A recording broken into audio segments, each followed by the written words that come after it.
Real action and personal action. Real action and personal action are not specifically mentioned, but are defined in Rule 4 of the 1997 Rules of Civil Procedure. Real actions are actions affecting title to or possession of real property or an interest therein. Real actions shall be commenced and tried in the proper court that has territorial jurisdiction over the area where the real property is situated. On the other hand, personal actions or all other actions shall be commenced and tried in the proper courts where the plaintiff or any of the principal plaintiffs resides, or where the defendant or any of the principal defendants resides. Personal actions involve the recovery of personal property or damages for breach of contract. In the case of Antonio versus Register of Deeds of Makati City, GR number 185663, June 20, 2012, the Supreme Court held that personal action is one that is founded on privity of contracts between the parties and in which the plaintiff usually seeks the recovery of personal property, the enforcement of a contract, or recovery of damages. Real action, on the other hand, is one anchored on the privity of real estate, where the plaintiff seeks the recovery of ownership or possession of real property or interest in it. In this case, Antonio's allegations in her amended complaint show that one of her causes of action is one for the enforcement or consummation of a contract. Hence, it is what? A personal action or real action? It is a personal action. Okay? Briones versus Court of Appeals, GR number 204444, January 14, 2015. The facts in this case are as follows. The case arose from a complaint dated August 2, 2010, filed by Virgilio Briones for nullity of mortgage contract, promissory note, loan agreement, foreclosure of mortgage, cancellation of transfer certificate of title, and damages against Cash Asia before the RTC. For its part, Cash Asia filed a motion to dismiss dated August 25, 2010, praying for the outright dismissal of Briones' complaint on the ground of improper venue. In this regard, Cash Asia pointed out the venue stipulation in the subject contracts, stating that all legal actions arising out of this notice in connection with the real estate mortgage subject hereof shall only be brought in or submitted to the jurisdiction of the proper court of Makati City.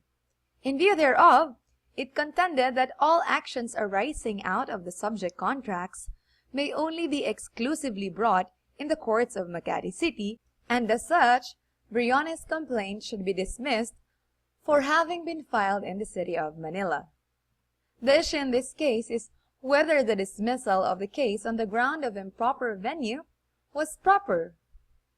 The Supreme Court held that, based on Rule 4 on venue of actions, the general rule is that the venue of real actions is the court which has jurisdiction over the area wherein the real property involved or a portion thereof is situated, while the venue of personal actions is the court which has jurisdiction where the plaintiff or the defendant resides at the election of the plaintiff. As an exception, jurisprudence in Legazpi versus Rep of the Philippines instructs that the parties, through a written instrument, may either introduce another venue where actions arising from such instrument may be filed, or restrict the filing of said actions in a certain exclusive venue. In this relation, case law likewise provides that in cases where the complaint assails only the terms, conditions, and/or coverage of a written instrument and not its validity, the exclusive venue stipulation contained therein shall still be binding on the parties, and thus the complaint may be properly dismissed on the ground of improper venue. Conversely, therefore, a complaint directly assailing the validity of the written instrument itself should not be bound by the exclusive venue stipulation contained therein, and should be filed in accordance with the general rules on venue. To be sure, it would be inherently inconsistent for a complaint of this nature to recognize the exclusive venue stipulation when it, in fact, precisely assails the validity of the instrument in which such stipulation is contained. Further, the Supreme Court held that in this case, the venue stipulation found in the subject contracts is indeed restrictive in nature, considering that it effectively limits the venue of the actions arising therefrom to the courts of Makati City. However, it must be emphasized that Briones' complaint directly assails the validity of the subject contracts, claiming forgery in their execution. Given the circumstance, Briones cannot be expected to comply with the aforesaid venue stipulation, as his compliance therewith would mean an implicit recognition of their validity. Hence, pursuant to the general rules on venue, Briones properly filed his complaint before a court in the city of Manila where the subject property is located. More discussion of personal action and real action are covered in the topic venue. Now let's discuss local action versus transitory action. It is basic that the venue of an action depends on whether it is a real or a personal action. The determinants of whether an action is of a real or a personal nature have been fixed by the rules of court and relevant jurisprudence. According to Section 1, Rule 4 of the Rules of Court, a real action is one that affects title to or possession of real property or an interest therein. Thus, an action for partition or condemnation of or foreclosure of mortgage on real property is a real action.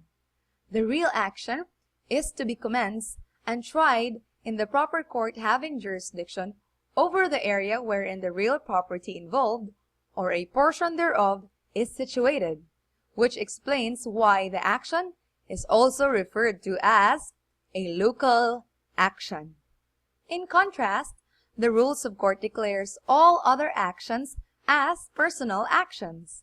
Such actions may include those brought for the recovery of personal property, or for the enforcement of some contract, or recovery of damages for its breach, or for the recovery of damages for the commission of an injury to the person or property.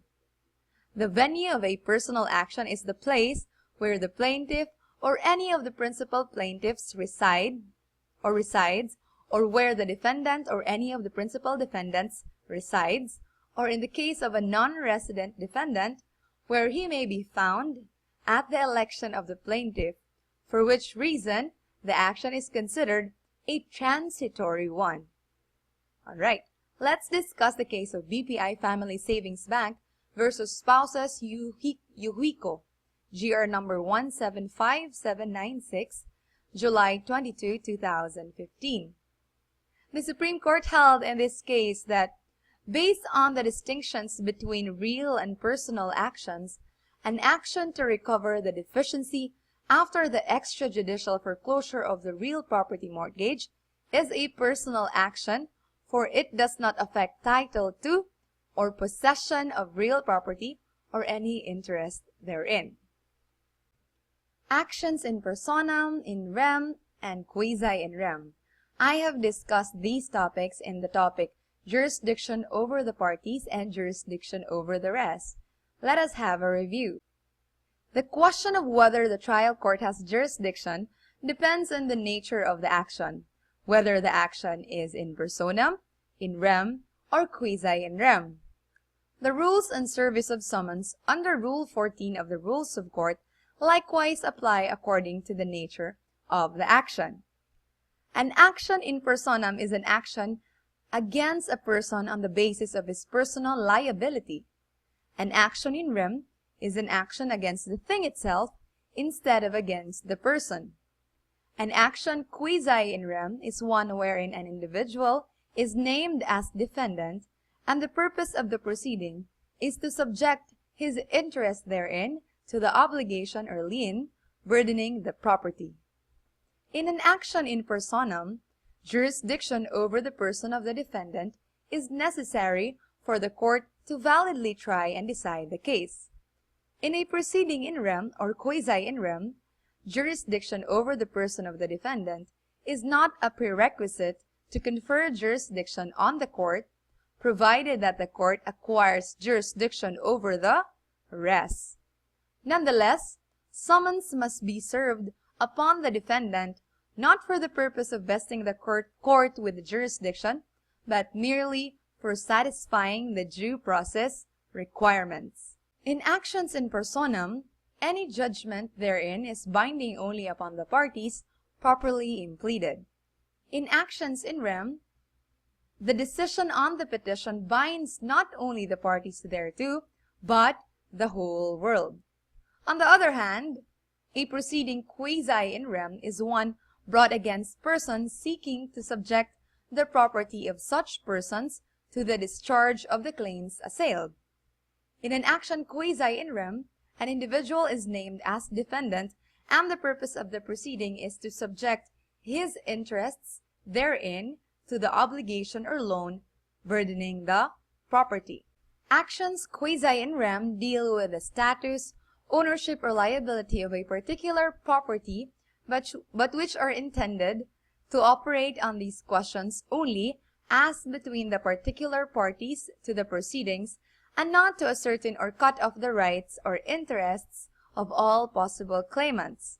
The judgments therein are binding only upon the parties who joined in the action.